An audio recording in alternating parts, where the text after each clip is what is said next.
सिंधु घाटी सभ्यता भारत की एक प्राचीन और महत्वपूर्ण सभ्यता थी जो लगभग 3300 ईसा पूर्व से 1300 ईसा पूर्व तक अस्तित्व में थी।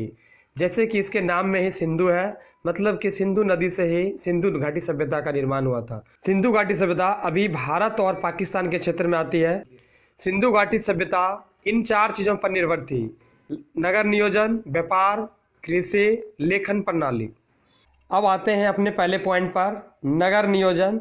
नगर नियोजन सार्वजनिक भवन, घर तथा सड़कें बनाए गए थे और सब पहले पक्की ईंटों का उपयोग इसी सभ्यता के लोगों ने किया था।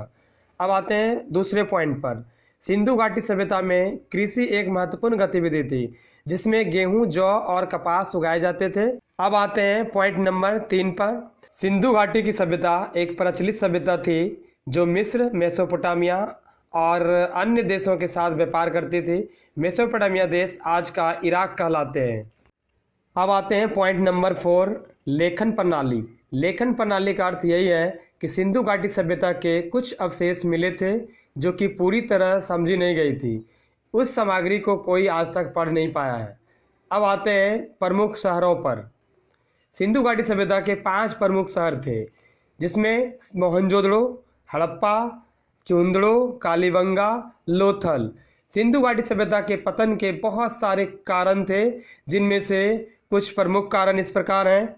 नंबर 1, जलवायु परिवर्तन। नंबर 2, विदेशी आक्रमण। नंबर 3, महामारी। नंबर 4, आर्थिक पतन। नंबर 5, सामाजिक परिवर्तन।